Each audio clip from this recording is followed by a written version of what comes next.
J'ai suivi une vidéo hier où il y avait un gars qui disait aux femmes, ouais, que les femmes commencent à trop divorcer, que voilà, les femmes n'ont plus le sens du mariage, elles se lèvent et divorcent pour un rien. C'est-à-dire, le gars n'est même pas violent, il ne te tape pas, mais tu te lèves, tu divorces. Donc, elles doivent avoir l'esprit du sacrifice, prendre sur elles et éviter de divorcer n'importe comment. En fait,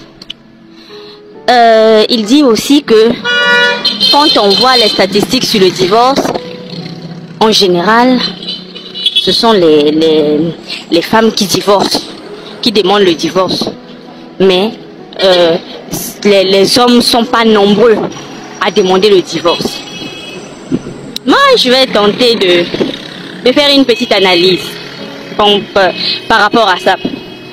Il dit que les femmes sont celles qui demandent le plus le divorce et que les hommes, eux, ne demandent presque pas le divorce. Donc, il parlait de l'ordre de 70% à 30%. Voilà. 70% des femmes demandent le divorce. Pourquoi? Elles le demandent parce que la femme n'a pas la capacité de décompresser dans le foyer. C'est-à-dire, l'homme, il remarque que sa femme est grosse. Il sort, ils sont allés chercher une fille qui est mince, coucher avec. Et on enseigne tous ici qu'en matière d'infidélité, on dit souvent à la femme de supporter. Jamais on va dire à un homme de supporter. Un homme, il trouve que la maison est brouillante, il y a trop de bruit, il a besoin de calme. Il va se lever, il va aller dehors. Même si c'est pas du genre, il va chez d'autres go, non. C'est-à-dire, il va aller dehors pour prendre de l'air. Il va aller dehors pour boire avec des amis. Alors que la femme, surtout dans nos foyers africains avec les bantous là, c'est pas possible. C'est pas possible. Tu vois une femme, elle est sous pression. H24. Et encore pour nous autres qui travaillons, c'est encore pire. Tu vas au travail, tu reviens, tu t'occupes de la maison, tu t'occupes des enfants. Ça crie par-ci, ça crie par-là. Et le gars, dès qu'il rentre, il voit ça. Il se lève, il part. Il sort, ah, madame, moi je vais prendre l'air. Et il prend l'air. Ça le permet de décompresser. Mais la femme est sous pression. Le gars, à la moindre petite dispute, il peut s'élever. Il va prendre son temps. Il va prendre son temps avec ses amis, il va manger, il va boire. Il est tranquille, il rentre à la maison 1 heure, 2 heures.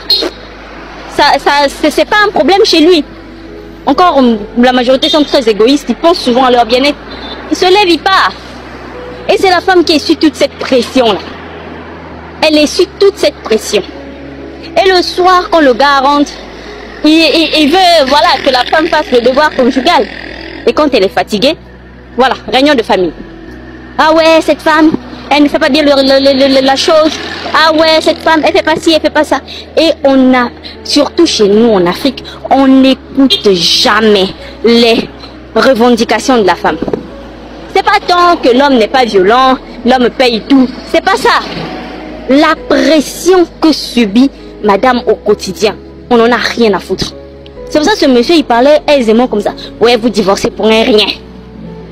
Pour un rien. Vous pensez que quelqu'un qui est heureuse, une femme qui est heureuse dans le foyer, va se lever puis aller divorcer comme ça? Pour rien. Il y a forcément quelque chose.